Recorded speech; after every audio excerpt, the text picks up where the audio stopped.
Martes 18 de octubre del 2016. ¿Qué tal? Muy buenos días, bienvenidos a su programa Contacto Directo. Hoy son nuestros invitados Cynthia Viteri, candidata presidencial de la Unidad. Diserciones en la mesa de la Unidad, se resquebraja el hito histórico de haber logrado una coincidencia suprarregional, supraideológica, suprapartidista en asuntos fundamentales y prioritarios para que el Ecuador funcione, según anunciaba la Unidad. Lo vamos a analizar. También estará en nuestros estudios Marieli Vázquez, asambleísta de Alianza País, presidenta de la Comisión de Derechos de los Trabajadores. Vamos a hablar sobre las reformas al ISFA y los numerosos cambios introducidos al proyecto inicial. Recogen las aspiraciones militares, respetan los derechos adquiridos, mantienen un régimen especial para las Fuerzas Armadas según manda la Constitución.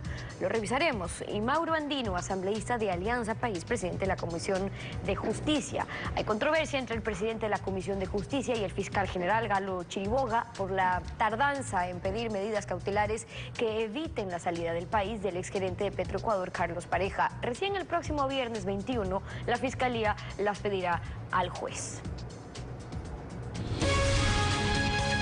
La actualidad, los protagonistas, el análisis y la información. En Contacto Directo.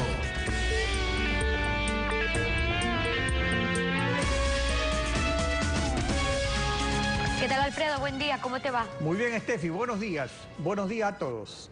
Estamos a 30 días de que finalice el plazo que CNE tiene para la inscripción de candidaturas.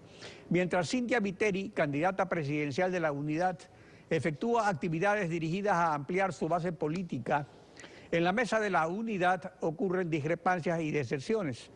De sus fundadores se han separado Mauricio Rodas, alcalde de Quito, líder de Suma, movimiento que ayer anunció su apoyo a Guillermo Lasso, Paul Carrasco, prefecto de la SUAY por Podemos, que esta semana anunciará a qué candidato presidencial dará su respaldo, mientras Marcelino Chumpi, prefecto de Morona Santiago por Pachacutic, anunció la semana pasada su adhesión a Acuerdo Nacional por el Cambio y su candidato Paco Moncayo. Cynthia Viteri, candidata presidencial del PSC, buenos días, bienvenida a Contacto Directo. Buenos días, Alfredo, ahora desde Quito. Bueno, sí, a la Y distancia. buenos días a todos los que nos escuchan. Un gran abrazo. En la mesa de la Unidad permanecen Ramiro González de Avanza, César Montúfar de Concertación Nacional. La discrepancia que hubo porque Ramiro González encabezará la lista de asambleístas nacionales de la Unidad se superó definitivamente. ¿Qué candidatura tendrá César Montúfar? Las candidaturas se irán definiendo, yo me imagino que para la primera semana de diciembre. En todo caso, le escuché un dato que no es cierto.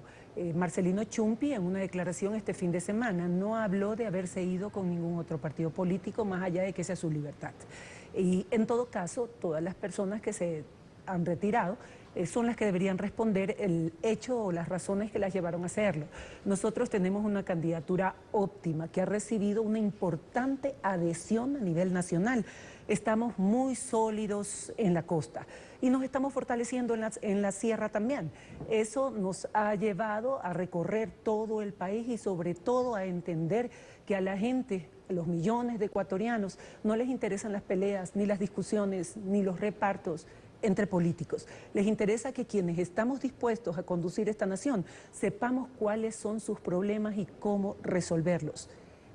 Alfredo. Ahora, lo cierto es que la Unidad se anunció como un gran esfuerzo en el sentido de unir varias tendencias y el PSC, desde que anunció su candidatura presidencial, en lugar de Jaime Nebot, como esperaban algunos, aparecieron ciertos problemas en la Unidad. Por ejemplo, Franco Romero, asambleísta del Oro por el PSC, se retiró.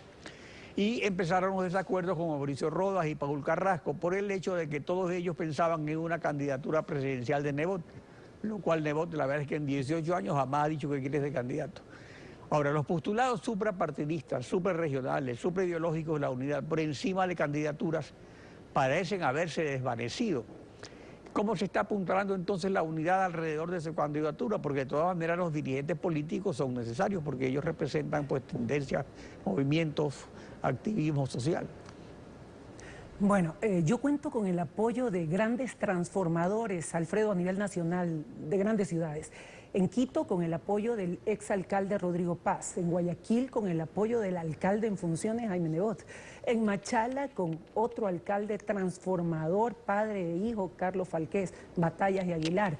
Así es que el apoyo que yo cuento es de personas que han dado resultados, que han servido, que han reconocido los problemas de la gente y se los han resuelto con alma, no desde la lejanía de la oficina de un banco o por pertenecerse al Estado desde la soberbia del poder. Han sido personas que en épocas de crisis no han parado de resolverle los problemas a la gente, de poder solucionar lo que realmente les preocupa. Allá afuera, Alfredo, hay millones de ecuatorianos que están contando otra historia. Hoy mismo se levantaron para poder ver cómo consiguen pagar sus cuentas para fin de mes, la renta, la comida, la pensión de sus hijos. Esas son las historias que a través de estos medios, como el que usted preside en este caso, deberíamos contar. La historia de las madres que trabajan desde la adversidad, caminando cuesta arriba, abriéndose paso entre malezas, con viento en contra. Las madres solteras que son unas verdaderas guerreras en este país.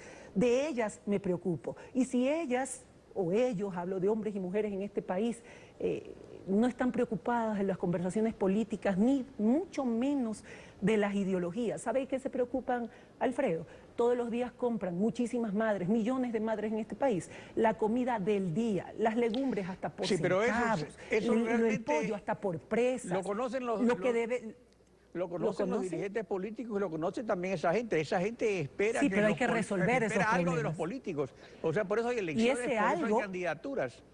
Por ejemplo, ayer... Y ese algo es de lo que debemos hablar, Alfredo, y cómo voy a solucionar los problemas de la gente. Yo le he escuchado a usted entrevistas con otro candidato y le ha permitido exponer sus temas, sus planteamientos ante el país, lo cual me parece muy bien. Por eso yo también le pido el mismo derecho. ¿Cómo y lo va a tener el mismo derecho. Lo que pasa es que en estos momentos estamos en un momento preelectoral. ¿A usted le interesa hablar más de política?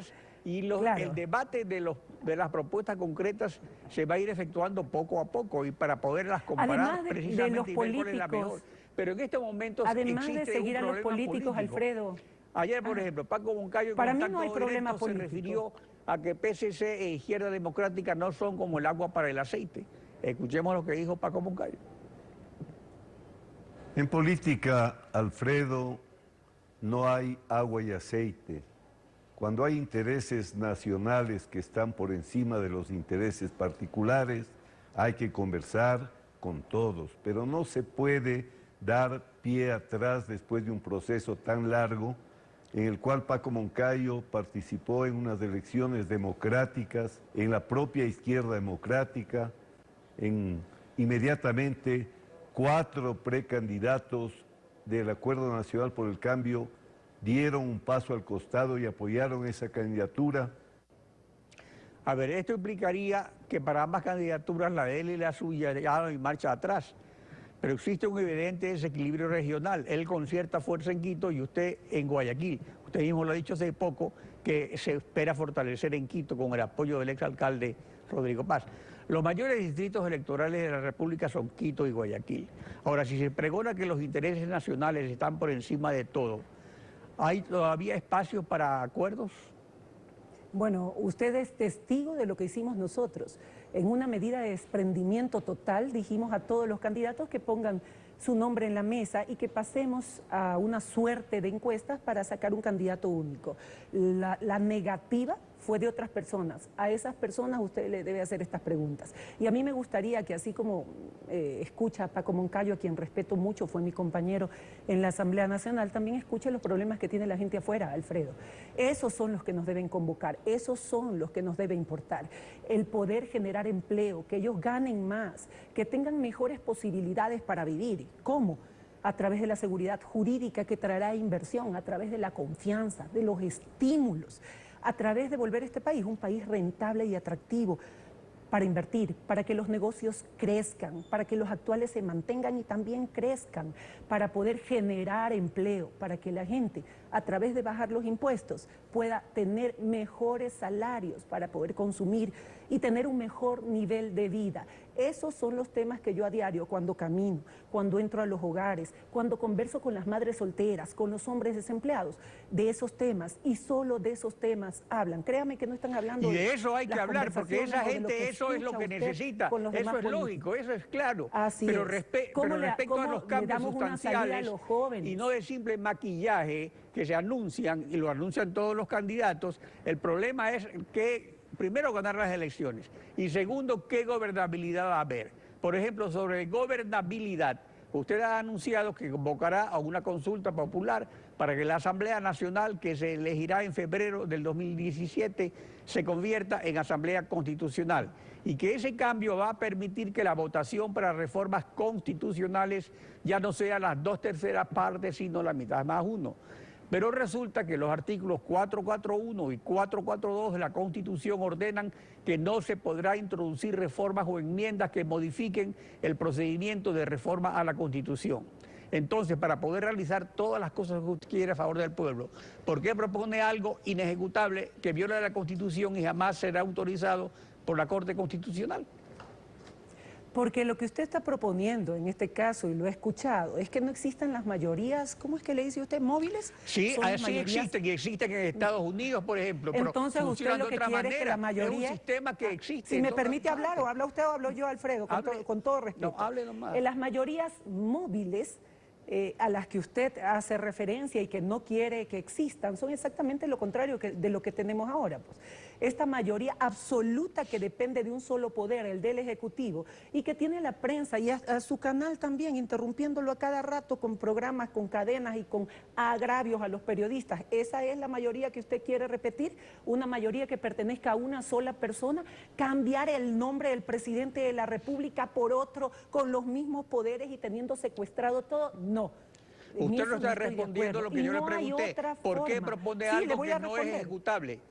Y usted, un momentito, no creo que usted en este caso me pueda decir, y en este país pocas personas, que no tenga la experiencia necesaria en materia legislativa. La tengo íntegra, y no solo eso, tengo la decisión, sé cómo hacer las cosas, las he hecho antes. Y si vamos por ese camino, señor Pinargote, lo que usted propone tampoco es viable. ¿Cómo va a ir ante la Corte Constitucional para una consulta popular, yo no soy candidato nacional constituyente? Yo no soy pero candidato, y yo nunca he dicho que no tiene experiencia. Que yo por eso mismo le pregunto a una persona con experiencia legislativa como usted, que por qué propone algo que no es ejecutable. Quédese tranquilo, yo sé cómo hacer las cosas, lo he hecho antes. Pero he trabajado por este país y me las he fajado por este país en temas que tienen que ver directamente con sectores vulnerables de la población, con los maestros cuando les quitaron sus fondos de cesantía, y a los judiciales también, y a otros, cuando a los trabajadores les quitaron sus utilidades. ¿Cómo todo va esto a revertir todos esos abusos si no va a haber gobernabilidad? Ese es el problema.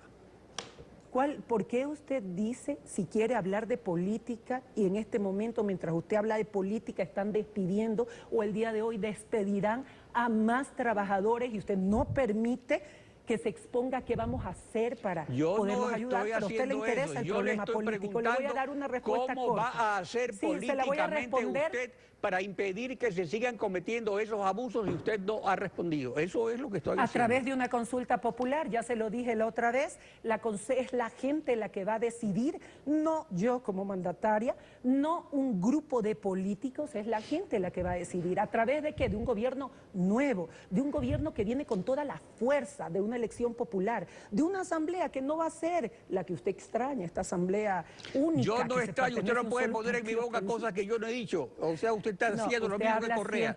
Todos los políticos son iguales. Yo le he preguntado algo y usted no lo ha respondido. ¿Cómo va a hacer para gobernar, para cumplir sus promesas, para revertir los abusos de Correa? No lo ha respondido. ¿Cuántas veces quiere que le responda lo mismo? Si usted me deja de interrumpir, señor Pinargote, yo puedo responder, pero usted se ha dedicado a interrumpir durante toda la campaña, durante toda esta entrevista, y lo comprendo. Leí con atención su artículo dentro de la revista Vistazo y sé qué es lo que quiere. Sé que su corazón se inclina hacia un candidato, pero eso no significa que usted me traiga aquí para favorecer o para utilizar mi entrevista a favor de otro. Le voy a decir lo que tengo que hacer. Bueno, yo voy a convocar una consulta popular. Es una estrategia ¿Usted me va a que impedir aconsejan mi los asesores derecho? victimizarse. Usted me va a impedir mi derecho y decir a cosas hablar. que no ¿Me son. va a Así impedir, que lo siento ¿Me mucho. va a impedir el derecho a hablar? No, yo lo siento mucho, porque usted escucha a los políticos y no a las madres desempleadas, no a las madres solteras, no a los trabajadores que hoy van a quedar sin empleo, no a los agricultores que no tienen oportunidad y mucho menos a los jóvenes que no tienen ninguna opción ni siquiera para elegir su carrera, peor para tener ¿Y cómo un va a trabajo hacer estable. para A ellos, solucionarle sus ojalá problemas? que Ese es el usted los problema. conteste.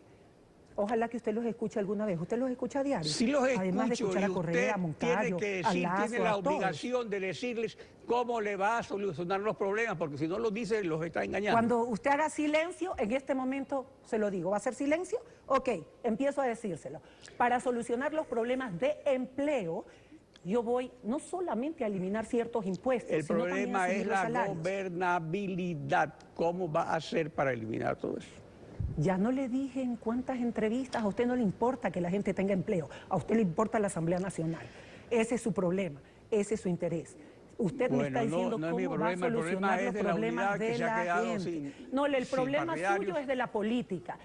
Deje a los políticos hablando de política. Préstele la atención a los millones de ecuatorianos que ahora quieren, a través de este canal, escuchar cómo les vamos a solucionar los problemas. O sea que a la cómo los política sí jóvenes que van a la deje tener hablar de empleo. política. Está bien, pues eso es. Bueno, Cintia, se nos acabó Perdón, el no tiempo. le escucho. Y muchas Bueno, se gracias le por acabó el tiempo a acompañarnos usted, en pero Contacto queda Directo. constancia de que su tema es político y que no escucha a la gente. Eso es lo que usted dice. Buenos días.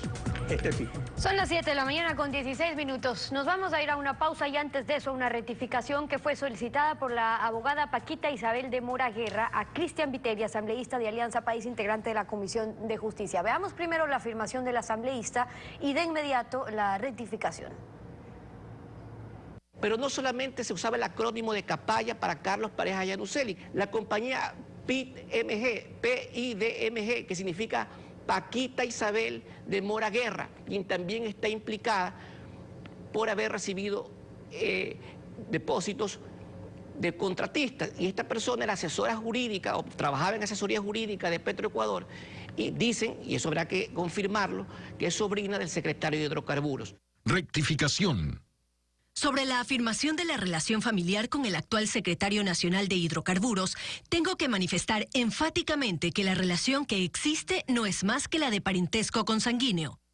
Como lo voy a demostrar en el proceso investigativo que lleva a cabo la Fiscalía General del Estado, nunca formé parte de comisiones de calificación de ofertas, administré contratos, emití criterio jurídico alguno, agilité, omití, retardé, condicioné o tuve participación directa o indirecta desde el punto de vista administrativo por mis responsabilidades en ningún contrato de Petroecuador, y peor aún de los que son objeto de la investigación que se lleva a cabo, ya que trabajé en dicha entidad pública hasta el 13 de enero del 2015 y anteriormente no trabajaba en la gerencia de refinación en un cargo que tenga dominio para disponer o tramitar este tipo de asuntos, estando fuera de mi competencia o atribución llevar a cabo ninguna acción u omisión relacionada en este hecho. Abogada Paquita Isabel de Mora Guerra.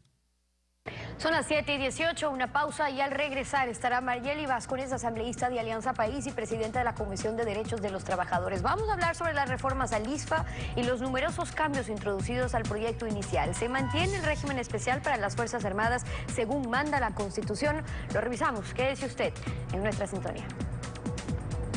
El poder de infección de la corrupción es más letal que el de las pestes, lo dijo Augusto Roa Bastos, novelista paraguayo.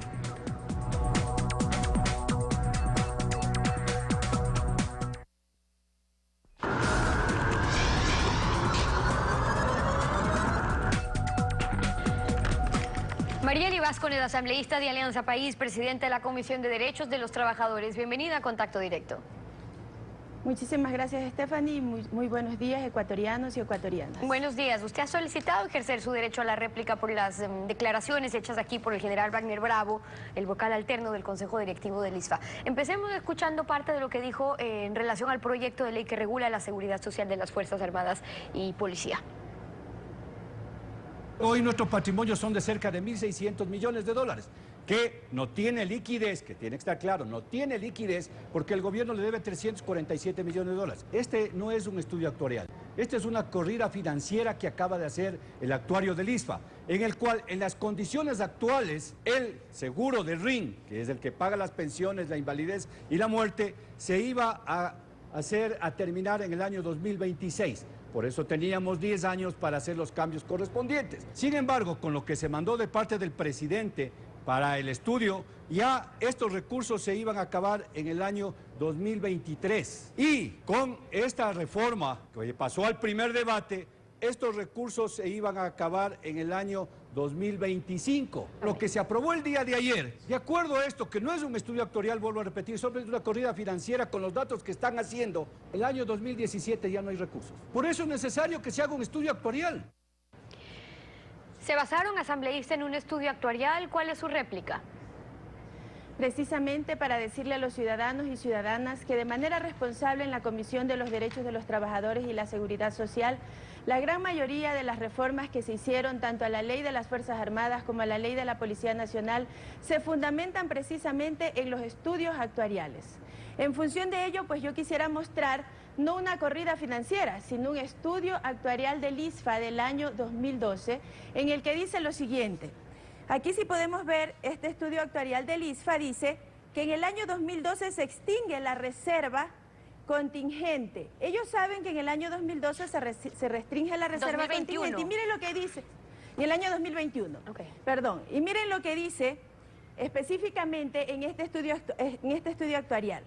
Explotar la entendida e imponderable oferta verbal del señor Presidente Constitucional de la República, quien ha reconocido que los regímenes de seguridad social militar son deficitarios.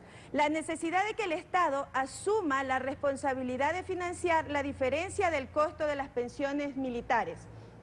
Esto no lo dice la Comisión, esto lo dice un estudio actuarial del ISFA del año 2012, y en función de ello yo quisiera hacer una explicación sencilla para que el pueblo ecuatoriano lo conozca. Actualmente, en una pensión de retiro de $1.000, el Estado contribuye como patrono con $200. Hace una contribución fuera de patrono de $600, es decir, $800.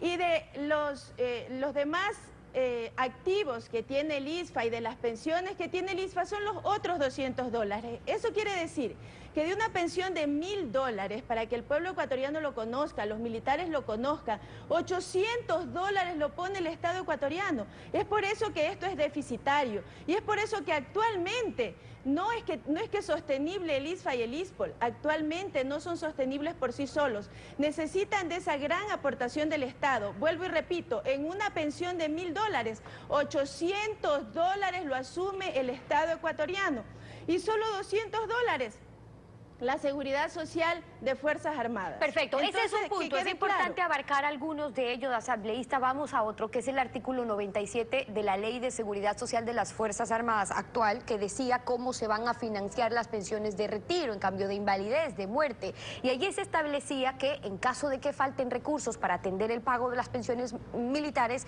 el Estado cubriría la diferencia hasta completar el 60% de su costo total anual. ¿Eliminaron ese artículo, el porcentaje del 60%? Mire, eliminamos el porcentaje del 60% porque el Estado no tiene que garantizar el 60%. Volvemos a una gran discusión que la tuvimos con la Ley de Seguridad Social General, en donde el Estado decía que tenía que aportar el 40%. El Estado jamás puede ser garante de un porcentaje estipulado, ni 60 ni 40. El Estado tiene que ser garante del 100% de la seguridad social. Aquí estamos leyendo un informe del ISFA donde dice que se debe de acoger lo que dice el Presidente de la República en función de que los recursos se pueden terminar y que el Estado no solamente tiene que contribuir con ese 60%, claro, sino que tiene que contribuir con el 100%. Eso no lo digo yo, y el tema eso es lo cómo dice lo va a el estudio hacer, de evaluación actuarial del ISFA. De acuerdo, y el tema es cómo lo va a hacer, cómo garantizar ese 100%. Entonces volvemos a esa discusión en la que usted hace referencia, cuando se eliminó el 40% del aporte estatal a las pensiones jubilares, ya no se hace un aporte anual, eso es lo importante, ya no es un aporte que consta en el presupuesto anual, sino que dicen, vamos a pagar y ser responsables, pero cuando falte, o sea, garantizamos las pensiones, pero cuando cuando sea necesario y a ver si el Estado en ese momento tendrá para pagar si ya no se hacen esos aportes anuales. Aquí el eliminar el porcentaje y dicen que el Estado garantizará el monto de las pensiones, sí, pero yo le pregunto cómo si ya no lo hacen asegurando anualmente en el presupuesto general del Estado esos recursos para cumplir con las pensiones, como dice específicamente actualmente el artículo que estaba vigente. Mire, Stephanie, la Constitución es clara y la Constitución es la ley suprema. La Constitución en la pirámide legal está por encima de cualquier otra ley. En función de ello, el Estado siempre será garante de la seguridad social. Y si es un Estado responsable, como este gobierno de la Revolución Ciudadana, entonces jamás estará en mora de las pensiones jubilares ni de las pensiones de retiro. ¿Y qué garantiza que vayan a estar Nosotros siempre ustedes? Digo, porque hay que pensar en función de qué gobierno usted. No, en función de lo que dice la Constitución primero y en función de la responsabilidad que ha tenido este gobierno de la Revolución Ciudadana. Recordemos, Stephanie, en los años anteriores a este gobierno, cómo los jubilados, con ese 40% que estaba en la ley, pero los jubilados tenían que hacer huelga de hambre para que se le paguen sus pensiones jubilares. En este gobierno jamás un jubilado ha tenido que hacer huelga de hambre para que se le paguen sus pensiones jubilares y estamos completamente al día con las pensiones de retiro de Fuerzas Armadas y de la Policía Nacional. Pero más allá de todo esto, Stephanie, aquí se han dicho mentiras por parte del señor Bravo. Mentiras diciendo que nosotros estamos traicionando. Traicionar a las Fuerzas Armadas es haber mantenido un seguro de vida inequitativo, un seguro de vida en donde para la tropa era $31.000 y para los oficiales $49.000. ¿Cómo así, pues? Si la tropa es la que más contribuye en la seguridad social porque son más numerosos. ¿Cómo así había esta diferencia? Nosotros estamos subsanando esta diferencia y en el proyecto de ley diciendo que el seguro de vida para todos será $50.000, porque aquí no hay hijos de clase A e hijos de clase B. Aquí los hijos de la tropa, los esposos y las esposas de la tropa, los hijos de los oficiales y los esposos de las esposas de los oficiales, tenemos la misma categoría. Ese es otro cambio. De ello tenemos las mismas necesidades. Ese es otro cambio asambleísta. Hemos hablado usted me está alineando solamente a un tema de lo que dijo el señor Bravo y yo quiero aclarar. No, justamente hemos hablado ya de 3 temas, eso es lo que le iba a decir. Hemos hablado de algunos temas, vamos avanzando para hablar de algunos otros. Por ejemplo, sobre las contribuciones para los antiguos miembros de la fuerza pública mantienen las actuales. La diferencia está asambleísta en los nuevos. Entonces, bajan el aporte individual del 23 al 11.45% y el patronal del 26 al 9.15%. ¿En qué estudios técnicos actuariales se basaron para justificar que bajar esos porcentajes en las contribuciones no afecta la sostenibilidad o el futuro de las pensiones, que es lo que buscan en teoría fortalecer? Bueno, precisamente lo que usted manifestó está en este cuadro. ¿Cuánto están aportando policías y fuerzas armadas? Y cuánto, yo quisiera que veamos el cuadro, y cuánto está aportando y cuánto van a aportar los que ingresen al régimen, los que ingresen al nuevo régimen, que serán aquellos que ingresen luego de la vigencia de esta ley. Y antes de contestar esta pregunta, yo quisiera dejar claro que esta ley, en su 99% de reformas, es para los que vayan a ingresar a las Fuerzas Armadas y a la Policía Nacional luego de la vigencia. Hay reformas específicas para los actuales, pero reformas que son beneficiosas y que responden a los estudios actuariales. Ahora usted me dice por qué estamos bajando las pensiones para los nuevos, porque como usted bien lo manifestó, las contribuciones para los nuevos, porque como usted bien lo manifestó, los antiguos siguen contribuyendo de la misma manera, 23%, 23.10% en el caso de la policía y 26% la contribución del Estado. La estamos bajando y la estamos igualando al régimen de seguridad social general, un régimen que nosotros estamos sujetos y que nosotros estamos pagando esas contribuciones del régimen de seguridad social general, en función de poder igualar a este régimen lo que sea posible igualar, pero seguir manteniendo el régimen especial en las condiciones específicas de este régimen. Por ejemplo, los de la Seguridad Social General nos tenemos que retirar a los 60, nos tenemos que jubilar a los 65 años de edad o con 40 años de servicio. En la policía y en las Fuerzas Armadas se pueden retirar a los 45 años de edad. Esto quiere decir mucho más jóvenes que nosotros, los de la Seguridad Social General. En función de ello, Stephanie, es un régimen especial. Pero en el resto de cosas que tiene que equipararse, que no tiene por qué ser especial, lo estamos equiparando a la seguridad social general. Y en función de ello, las contribuciones que ahora tengan que hacer los que vayan a ingresar a las Fuerzas Armadas y a la Policía Nacional será en función de lo que estamos pagando quienes somos parte del régimen de seguridad social y esa general. Esa fue la argumentación para sustentar algunos de los cambios que se han hecho. Se nos terminó el tiempo, asambleísta. Le quiero agradecer por presentar algunas de sus observaciones y su réplica aquí en Contacto Directo. Hay muchas cosas que quedaron pendientes, Stephanie, de lo que dijo el general Bravo y que no tuve la oportunidad de decirlas. Tendremos la oportunidad de conversar. Gracias hoy por habernos acompañado. Son las 7:34, nos vamos a una pausa. Al regresar estará Mauro Andino, asambleísta de Alianza País, presidente de la Comisión de Justicia. Hay controversia entre el presidente de la Comisión de Justicia y el fiscal general Galo Chiriboga por la tardanza en pedir medidas cautelares que eviten la salida del país del exgerente de Petroecuador, Carlos Pareja. Regresamos para revisarlo, no se vaya. La salida del país de Carlos Pareja, exministro de Hidrocarburos y exgerente de Petroecuador, sin medidas cautelares para evitarlo, ha suscitado una controversia entre el asambleísta Mauro Andino de Alianza País, quien señala que había elementos de convicción para ordenar la detención con fines investigativos, y el fiscal general Galo Chiriboga de Alianza País, para quien la vinculación de Pareja al proceso penal no podía concretarse porque no había los indicios suficientes para presumir un delito. Y según el fiscal, que el asambleísta andino estaba legalmente obligado a denunciarlo, según dispone, a denunciar a Pareja, según dispone el Código Orgánico Integral Penal, en su artículo 422, numeral 1. Está con nosotros Mauro Andino, asambleísta de Alianza País y presidente de la Comisión de Justicia. Buenos días, bienvenido a Contacto Directo.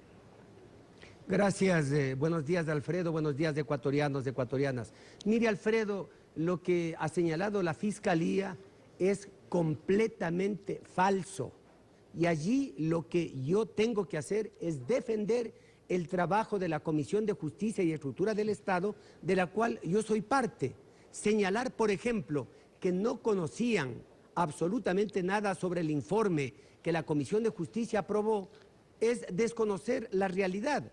¿Por qué? Porque con fecha 9 de agosto nosotros emitimos el informe de la Comisión de Justicia en donde damos a conocer que habría presunciones de enriquecimiento ilícito en contra de Carlos Pareja y Anuseli. Pero aparte de ello, el asambleísta Cristian Viteri presenta una denuncia al fiscal Bravo que venía conociendo precisamente este proceso y lo hace el 2 de septiembre de este año, en donde dice que acompaña copias certificadas del informe de la Comisión de Justicia y Estructura del Estado. Y aparte de ello, en la parte final, está pidiendo, entre otras diligencias, que se investigue a Carlos Pareja y a Anuseli con el número de cédula que consta en este documento. A ver, pero vamos al informe de la Comisión, Mauro. El informe de la Comisión de Justicia sobre los papeles de Panamá, aprobado el 9 de agosto, fue remitido, como usted lo señala, el 2 de septiembre al fiscal Franklin Bravo. Y se señalaba en ese informe un presunto enriquecimiento ilícito de Carlos Pareja por inconsistencias no justificadas en su declaración juramentada de bienes a Contraloría. Sin embargo, solamente se insta al Contralor para que bajo su dirección efectúe un examen especial a estas declaraciones juramentadas, cuando según la ley estos exámenes especiales son los que deben determinar los indicios de responsabilidad penal. En consecuencia, no estableció así, de esta forma, la Comisión de Justicia un alarga el proceso, mandándole esto al Contralor y no al fiscal, o de todas formas había mérito para ordenar la prisión preventiva con fines investigativos, como usted señala. Mire, Alfredo, si hablamos del delito de peculado, cohecho, concusión o enriquecimiento ilícito, es obvio que la Contraloría tiene que emitir un informe y en base a ese informe que pueden existir presunciones de responsabilidad administrativa, civil o penal, la Fiscalía puede formular cargos e iniciar una instrucción fiscal. Pero nosotros como Comisión de Justicia, no como Mauro Andino, como trata de hacer aparecer la Fiscalía, sino como Comisión de Justicia, lo que hicimos es cumplir con el cargo con el encargo que nos hizo el Consejo de Administración Legislativa, elaborar el informe, hacer una investigación y remitir al Consejo de Administración Legislativa. Y en el numeral 1 establecimos que este organismo de la Asamblea Nacional inicie las acciones legales ante las autoridades competentes. Pero aparte, es decir, que usted se ratifica en que la Fiscalía no actuó con la diligencia debida para ordenar por lo menos la salida del país, aunque hubiera salido del país, pero alguna acción cautelar para evitar lo que ha ocurrido. Efectivamente, Alfredo, no era necesario que Mauro Andino u otro miembro de la Comisión de Justicia presentemos una denuncia, como erróneamente dice la institución denominada Fiscalía. ¿Por qué? Porque de acuerdo a la Constitución de la República, de acuerdo al Código Orgánico Integral Penal, la Fiscalía es la encargada de llevar de oficio la investigación preprocesal. Ahora, y eso procesal. Y más aún, si había elementos de convicción, podía ordenar, extinto nomás, Alfredo. Más aún, la Fiscalía, conociendo todos estos pormenores y sabiendo que Alex Bravo era uno de los principales recaudadores, era uno de los principales que había prácticamente vinculado a varios contratos, y Carlos Pareja era ministro o fue presidente de Petroecuador, habían elementos suficientes, por lo menos, para dictar la detención con fines investigativos y en base a ello, obviamente, pues vincularlo y luego, pues, no solamente por peculado, cohecho, concusión, enriquecimiento ilícito, sino inclusive por asociación ilícita, que no necesitaba allí a lo mejor un informe de la Contraloría General del Estado. ¿Pero no van a proponer entonces un juicio político contra el fiscal? Mire, bueno, habrá que analizar en la Asamblea, cuál es la decisión del bloque, no es una decisión unipersonal, habrá que analizar. Simplemente yo lo que hago es defender el trabajo de la Comisión de Justicia, que hubo retardo, que no hubo una agilidad, obviamente, porque ¿cómo es posible, Alfredo, que se anuncie con 20 días antes de que se va a formular cargos o se va a vincular a alguien, diciéndole, vea, señor, señorita, ¿sabe qué? De aquí a 20 días vamos a llevar a cabo una audiencia y allí le vamos a vincular. Esté preparada. Sí, pues la audiencia es el próximo viernes. Esto es risible. Claro, es risible. Usted lo ha dicho, Mauro Andino, presidente de la Comisión de Justicia de la Asamblea. Gracias por su participación en Contacto Directo. Gracias, Alfredo. Un buen día. Igualmente, Estefi. Concluimos así esta emisión de Contacto Directo y, como siempre, agradeciéndoles a ustedes por su confianza y sintonía. Nos volvemos a encontrar mañana, Alfredo. Mañana continuamos rayando la desinformación en Contacto Directo. Buen día.